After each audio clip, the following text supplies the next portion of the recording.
Hello and welcome back to Everyday Writers, your one stop shop for demystifying the writing process. We're here to be helpful guides on your journey to becoming a published author. I'm one of your hosts, Crystal McQueen.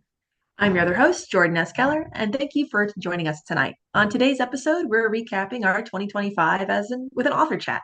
And I want to jump right in and celebrate some victories both Crystal and I have had over this year. So, Crystal, tell us what you've done this year. Well, I've gotten a couple of pieces published. I was very excited to get pieces published on three continents. I've been published in Yeah. Australia and in Europe and in the US. So, I'm very proud of that. I also finished my novel, which is not a small feat, but of course, finishing the hard part of finishing your novel is going into the querying phase, which is very difficult, and we'll talk about that later. But those are what I'm really excited about. What about you? I published Failing Gravity. It's my soul book. It means the most to me. So that came out this year. I got a contract for an ocean adventure story called A Sea of Ships and Souls that'll get released next year. And I finished draft two of my paranormal ghost adventure story, and I'm starting to edit that. So it was really cool to experience all three kind of highs of writing: the publishing, the contract signing, and the finishing of a draft. Yeah. Well, and you also got some awards for Failing Oh my gosh. Gravity. Yeah, I'm still waiting to wake up from all that. I still can't believe it. Failing Gravity won first place in the Book Fest Awards for Best Place Science Fiction and Best Place Cyberpunk. So very exciting. That is amazing. And super cool news for the podcast, Everyday Writers. We turned a year old and just surpassed 200 subscribers. Sorry, 2,000 2,000, subscribers. 2,000 Gosh, we subscribers. hit Yes. 200 of that first month. Yeah, so thank you everyone for being here with us and joining us. And we hope we've been helpful. And please let us know in the comments what you'd like to hear from us in 2026. Yeah, we'd love to hear But what you really Crystal's, like about it and what what you want to hear more of. And if you like, these individual chats better than the tips and tricks or kind of going through almost like a lessonish type of thing. mhm. So, But let's hop back into querying. They call it the querying trenches. Is that true for you, or how was it?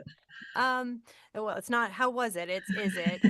So I've been querying for 5 months now, and I haven't gotten a whole lot of success. I've gotten some people who were interested in my novel, and it just wasn't a good fit after they had read the manuscript. But I think that like querying to me, and maybe it's different as you progress throughout, but it's like that dark moment of the soul of your novel where all is lost. You kind of question, are you an author? Like, are you going to be a writer? Are you going to be a published writer? Things that maybe you had like hard lines on who you would query and who you weren't, those get softer the longer you query, the more no's you get. So I don't know, but like we had talked about this a little bit before, is like, you went through querying Mhm. for a year.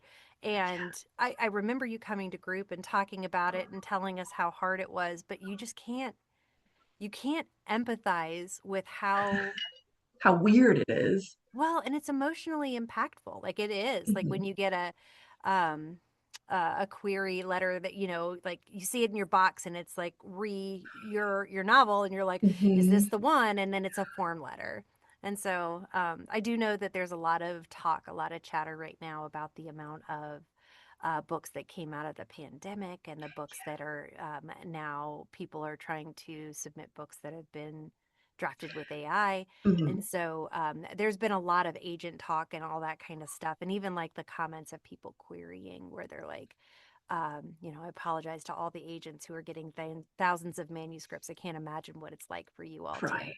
So And then anyway, Well, no, I hope you know, and I hope anyone who's in that position of receiving all these no's, like it doesn't make you any less of a writer. It doesn't discredit your talent, your dreams, your goals. Just sometimes you just don't hit the right people right away, and there's nothing wrong with that.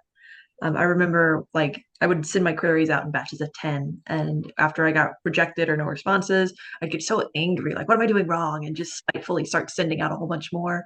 And that's eventually what led me to my agent. So I always thrive under spite. Like, how dare you tell me no?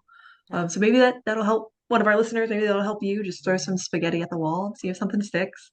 Um, for me, it's really like I get it. Like I want somebody to be passionate about my book like I am. Like I Yeah. don't want somebody to just sign me if they're not excited about it. Mhm. But um almost every single thing that I've gotten has been form responses, and like that's, like I've read interviews and stuff like that and listened to interviews for some agents who were like, I just don't have the capacity anymore. We get so many more submissions than we did even 10 years ago, Mhm.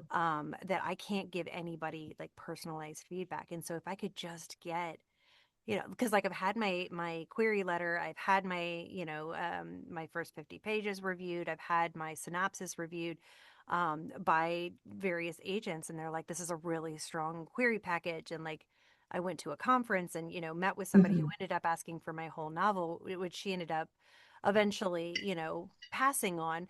But even that, she was like, this is a really good premise, this is like you're a really strong writer. And so I'm even getting that kind of feedback, but I'm like, then what am I missing? Like Right. what is it? But like it's all a process. I don't know. Like my friend Sherry. So if you listened earlier, Yeah. to earlier in this month to my buddy Sherry, she eventually like ended up self-publishing her first novel, and she's gotten like serious awards. Like she's been starred Mhm. in Kirkus, and so it's like her novel was self-published, and her publisher read the novel, reached out to her, asked her to extend her novel and republish that first novel under them. And so it's like, like it's going to happen in the time that it's going to happen, but that doesn't make it Mhm. any less, I don't know, No. crappy right now. It sucks because like you can't see the future and like you can't see that everything will be all right. But Everything will but be once all it is right. all right, yeah. And just like in a year you'll look back and like, oh, everything worked out. It's okay. I know in one of our first episodes we talked about how important perseverance is as a writer, not just to finish your draft, finish your story, but to see the project to the end, whether that's wanting to be traditionally published or wanting to go self-publishing routes. Yeah. So you just got to keep at it. Well, and there's other options too. And I don't want to harp on this too much because not Mhm. everybody's in the querying phase, or people are past it and they're like, I've had authors who um, really enjoyed their first publisher, but it was a stepping stone to another publisher. And Mhm. it's not that they didn't like their first publisher or whatever, but it's like their career is progressing. But Right. in the beginning, they were like, there's no way I'm ever going to get published. Mhm. And so, yeah, no, I don't feel like I'm never going to get published. I Good, just, good. I just know that I have a lot more, I guess, knowledge and empathy for what you and many of our fellow writers in our writing group have gone through with the querying phase, where you just don't know until you're doing it. Yeah. And like Bill tries to be super helpful and Mhm. and like encouraging and stuff like that. And I was like, but you're not here yet. And he's like, You nope, you don't get to get do it. it first. That is very silly. And I hope when he finally gets there, you're able to like give a little back to it. Like not good things, but also a little poking back at him. Like, see. Now you know. Well, what's Speaking of our, no, go ahead. I was gonna say, speaking of our writing group, something I learned this year is how beneficial, important, and wonderful you guys are. Not that I didn't already know, but so I'm hand editing Project Ghost Kid right now, and you guys only saw like the first 10 chapters, and those first 10 chapters are so much better because of you guys. And so I started chapter 11 today. I'm like, oh, how did I not catch this? Oh, I wonder what Crystal would think of this. Oh, I wonder what comment Bill would have about this. And just trying to like emulate where you guys would find flaws in the draft and try to like build up from there. So it's real difficult. It makes the editing way slower because I'm trying to think like 8 other people. Yeah. Um, Well, and like that's one of the things that I think just in general, I we've talked about how there are people who are severely anti-writing groups, and mhm, there's truth to that, right? Like if you're going to a bunch of people you don't know, writing is very personal. You have to have people that know what your goals are. yeah. And so I think that for me, one of the things that was extremely helpful this year, as I'm going through all of this, is just to continue to stay motivated. So I still bring pieces very occasionally to Mhm, group, and just having you guys all go through it and go, well, what did you think of this? Or, how is this going to play out? And did you consider this? And I'm wondering what's going to happen here. mhm, And so just to not only is it like an editing group, but it's just motivating to have people excited for your work. It's like having a fan club. Yes. Yeah, like they're cheerleader readers. Like you want to write for them. Like I'm always so excited for when I bring stuff to group because like oh, I hope I make someone happy or like oh I bet so and so is really gonna like this line and like I totally get it. The motivation is 100% right there with the editing help. Yeah, yeah. Well, and like, what's something you would have done differently this year, do you think? Ooh, differently this year. I don't want to say I've had a stellar year, but like I really did have a stellar year. This was the first year I did apply to book awards. That's how I won those awards for Failing Gravity. And it was so scary to submit to awards because you're like, oh my gosh, reviewers are gonna have to read my book. And of course they are. And of course you want people to read your book. But the thought of like, what if they hate it and they say no and they leave a scathing review and no one will pick up the book again? And like, I didn't do any of that for Wildfire and the Ashes Over Avalon trilogy, fearing that people would hate it and that it wouldn't go anywhere, that it would hinder it. And so I wish I would have done that sooner for my other books. And it's a bit too late now for Wildfire. A lot of the book awards have a time frame for when the book was published to be nominated and entered into the awards. Oh, So I would have gone back in time and done more awards quicker. Because I mean, interesting. yeah, there's no guarantee you're going to win anything, no guarantee that they're going to like it, but you might get first place, and so it's worth the shot. It's worth a shot. I mean, and you won several, so it's definitely worth it. I know that those can cost money. I think that that's something I would have. Um, I don't know that I would have done it differently, but I look at it Mhm. with a different perspective. Is like, like when I was getting my pages reviewed and stuff like that, like I was looking at the Mhm. different options and there's a cost. There's a cost to everything. Yep. There's a cost to submitting to awards. There's a cost to promotion. There's a cost to even getting your stuff edited and Mhm. and even like circulated. And so I think that looking at it more as people are just going to love my creative genius and more along the lines of like this is an investment and Mhm. you get what you put into it and that Yeah. includes money. So It's not like a groundbreaking saying, but my uncle loves going to the casino, and he would always say like to win money, you got to spend money, and like so I kind of need to adopt that with mine because I've started doing more like Amazon advertisements and more like social media advertisements and boosting posts and everything. And like you said, it is an upfront cost, but you'll start seeing the more recognition of your book. I saw a ton more Amazon sales just because it was putting the book in front of people who would naturally want it. But there's so much out there. You kind of got to spend that little to push it a little further. yeah, Yeah. no. I volunteered at Books by the Banks in Yeah. Cincinnati, It's this and big weekend book festival, really cool. anybody that is listening, if you are into books, you should come to Cincinnati. We have 25 plus independent bookstores, not talking Hmm. about the big brick and mortars, like independent bookstores with anything that could possibly appeal. But then we also have huge festivals. We have the Cincinnati Book Roll, which we do every year. And then we also Hmm. have Books by the Banks, where they get authors from all over to come in and promote their book. And you get to walk around and they have sections and stuff like that. And there's panels and talks and Yeah, yeah, yeah. there's a lot of stuff there. And you can, meet the authors and they're super excited to meet people. Mhm. Um, but I was really grateful to do that because one, I just love being associated with anything with books, anything to do with writing. But the number of people I knew, authors I knew that showed up because I did author check-in, it was Mhm. so much fun. So like Julie Hensley was there. Jenna Beal Mueller was there. I Love got to see her. her. I got to see Mhm. Wes. He was on our show. I got to see Oh. Silas House, which we talked Mhm. about in our last episode. There were more. Oh gosh, I hope they're not watching this and be like, why didn't you mention me? Uh, It was months ago, guys. so it just, I think that that's just being involved in the book community and being just around all of that energy because every single one of those authors were just so grateful and honored to be chosen to be there. And it's like, Mhm. how many authors do we know that wanted to be there but couldn't? And so it Yeah. is competitive, and it is something that you just want to promote and support anybody like with every success that they have, because it's challenging to be an author. And not only is it just the nice thing to do to be supportive of other authors, but I definitely feel like there's a karmatic kind of balance to the world. And like the Mm. more I feel like I'm uplifting other writers, the more I feel uplifted, not because they're doing anything special, but just like you just kind of mirror each other. I don't know. No. We've said it before, writing's lonely, being a writer shouldn't be. So having those connections, making those friends, being part of the community, it's very important. Yeah, it was a lot of fun. It was a lot of fun to see all those people, talk Mhm. to all of them. Every single person was so, so kind.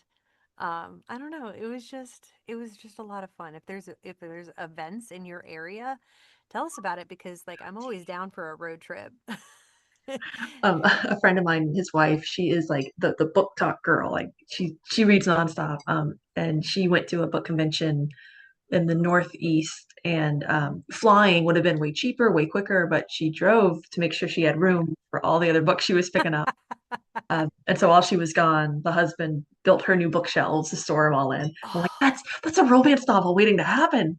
Oh, I love So, that. I love that so much. mhm. Yeah, like going to any kind of book convention, when we do the Cincinnati book crawl, like I said, there's Mhm. 25, um, Incredible.